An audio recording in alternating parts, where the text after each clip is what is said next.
It's December, Christmas is just around the corner, so Merry Christmas to everybody. And in Star Wars The Old Republic, we have snowballs and Wookiee hugging. But I thought I would take a little break from all the festivities to talk about the Chains in the Dark update that launched earlier this month. What I liked and what I didn't, which means lots of spoilers, so beware. And so we're completely transparent, what I'm going to be talking about is the story. So we won't be getting into the merits of the GTN revamp or the Daily Zone or the new gearing levels. So with that out of the way, let's get into it, and I'll start by saying that I'm of two minds on this story. In a lot of ways, it's an improvement over what we've seen in recent updates, but at the same time, it still hasn't managed to address some of the biggest complaints I've had about this storyline. But let's start this discussion off on a positive note and look at the things I liked. First things first, and I'd like to start by thanking Broadsword for allowing our Sith and Jedi to use the Force again. We get to push people, throw people around, even manipulate objects over a camera feed. And in the Lane Vizsla side story, we even had a Force Persuade option. I can't remember the last time I saw one of those. I did an entire video complaining how my characters couldn't use the Force on Runic, so I'm happy to see that Broadsword remedied this problem in 7.4. Sure, I'd like my Inquisitors to have their shock options back,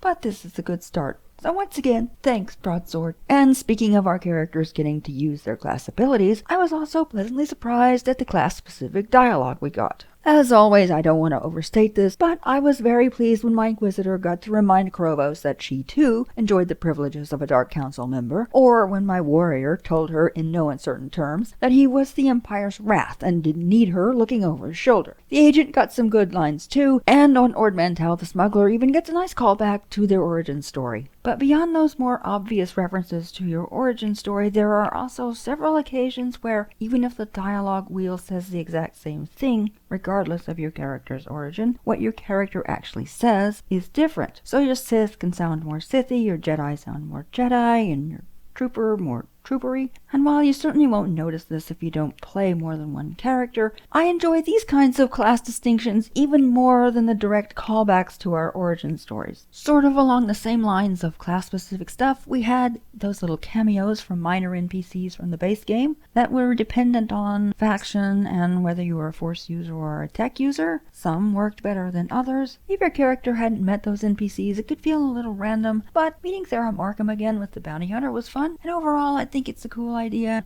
and I hope Broadsword continues to bring back old characters from the base game. We also got separate Empire and Republic storylines again. Well, sort of, anyway. I mean, both factions have to do essentially the same thing. We all have to endure Petra, we all have to choose between saving cooling rods and prisoners, and we all have to fight Tyrus Broken Blade. But the faction-specific NPCs that we deal with along the way, like Krovos and Gizmo Gam for the Empire, and Captain Blythe and Arn on the Republic, certainly give the story a different flavor and tone. The Empire story ends on a more upbeat note with Krovos and the PC gleefully scheming to add fuel to the flames of unrest on Ord Mantell. Republic characters, on the other hand, are faced with an uphill battle to restore the trust of the people. If I had to say which one was better, I think I'd say I enjoyed the interactions on the Empire side more. Getting to menace that slimeball Gizmo Gam, being a Sith and trying to push Zahara to finish off Tyrus Broken Blade. It was a lot of fun seeing our Sith and Imperials get to be a little scary again. We haven't really seen that since maybe McKib, but the Republic story still probably made more sense. But before I start talking about the story, I do want to say that I really enjoyed the new lighting improvements. I thought the cinematics looked really great. I also thought it was a neat touch that they randomized some of the scenes,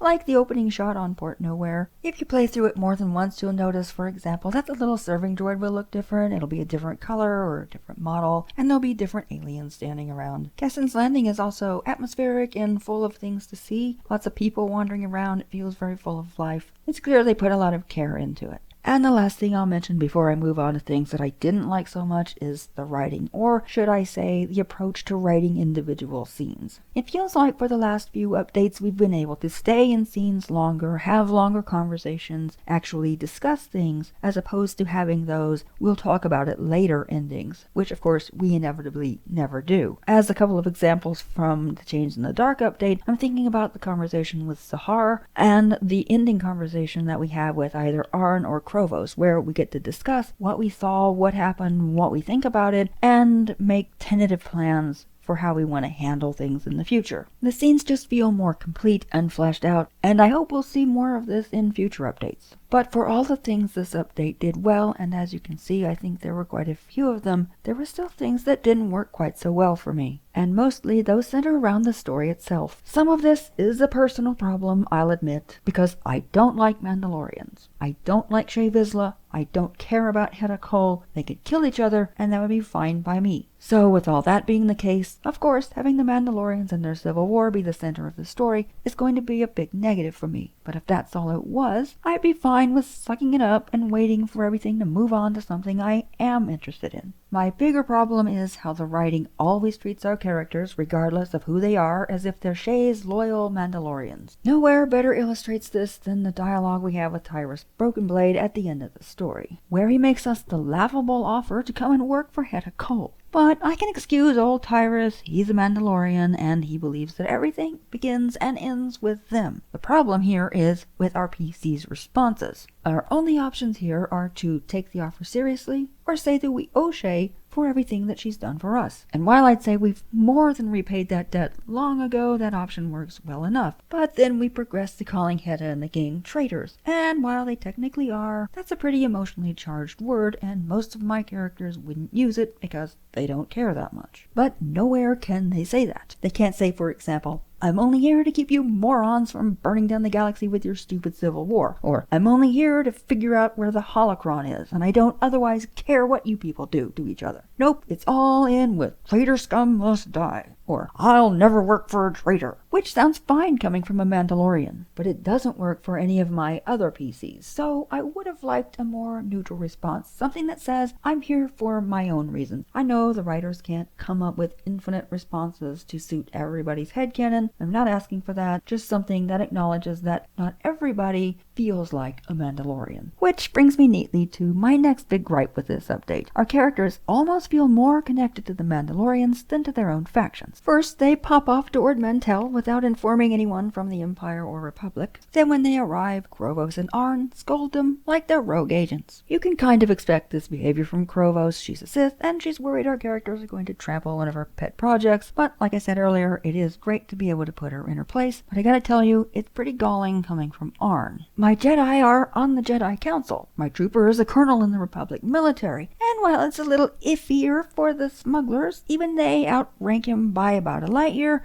and all of them are heading up Task Force Nova. They don't need his permission to do anything. Worse than an uppity Arn or a snippy Krovos for me, though, is the implication that they speak for the faction's interests, while our PCs really are rogue agents. Krovos tells us on at least a couple of occasions what the Empire's interests on Ord Mantell are, and that she is there to make sure those interests are protected, implying, of course, that our characters may not be. And of course, that could be true if you're playing a saboteur or just the character who remained independent. But for loyalists, it's downright insulting. Arn is less heavy-handed than she is, but the fact that he says he'll be making contact with the Jedi Council to talk about what we've learned, he will talk to Tau about Sahar, and he brings us a message from General Daerun warning us to be careful, suggests that he is a go-between for us and the Republic. And this sense that our characters are still considered outsiders is hammered home in the emails we receive after the story. Arn refers to us as valuable allies, while Zarian calls us valuable assets, and Krovos tells us that she and other leaders of the Empire have decided to take matters into their own hands if this Mandalorian crisis isn't put to rest soon.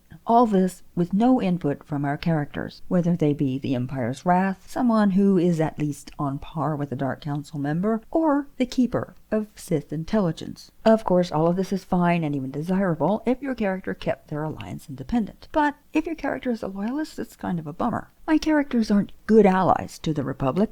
They are the Republic. They're not valuable assets to the Empire. They are the Empire. And yes, reflecting that in the story would probably take extra work from Broadsword, and maybe that just can't happen. But it doesn't stop me wanting to see it. And while we're on the subject of Empire and Republic, I mentioned earlier that I thought the Empire's story didn't quite make as much sense as the Republic one. On the Republic side, we have a Republic hero going to a Republic world. No fuss, no muss. But it's a bit more complicated for our big-shot Imperial characters. It's the middle of a war, and if they're spotted on a Republic planet, well, it's probably going to cause a galactic incident. Which is why we have to go to a backwater island to meet the unsavory Gizmo Gam, which is all well and good until we get there, and Gizmo has our characters flitting around town to ferret out the SIS for him. Now our characters are famous or infamous the galaxy over, so it's hard to believe that he's the only one who recognizes them. Worse still, when we return to Gizmo, we find Krovos, a Dark Council member, and her entourage of Imperial soldiers. It's hard to believe no one noticed that. So I'd say they're well on their way to creating that galactic incident that we were supposed to be trying to avoid. It's not that big a deal, but it did give me a bit of a laugh.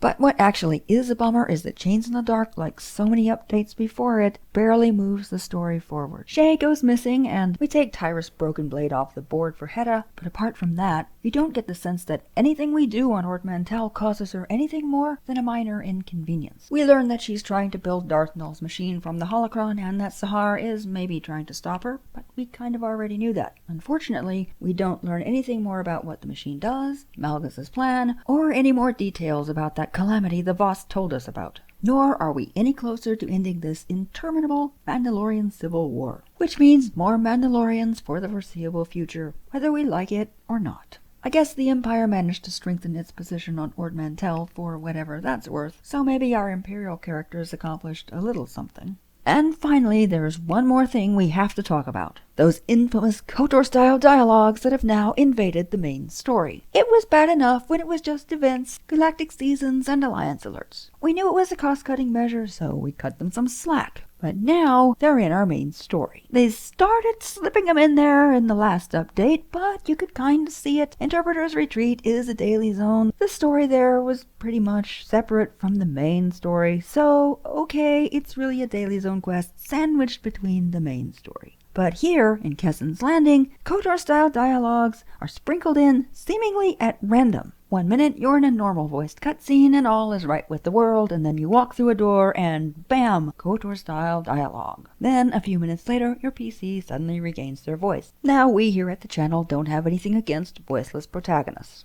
But in this game, my character's voice and their ability to participate in cool dramatic cinematics is part of the experience, and the KOTOR-style dialogues really detract from that for me. I don't know if this is a sign of things to come, but I really hope not. And there you have it, some of my thoughts on the Chains in the Dark story. It has some problems, but it does a lot of things right too. Here's hoping that 7.5 can build on the good things and maybe, just maybe, give us a little more story progress. But what did you guys think? Agree with me? Disagree? Did you love it? Did you hate it? Let us know in the comments, and don't forget to like and subscribe for more content like this. As always, thanks for watching, and we'll see you next time.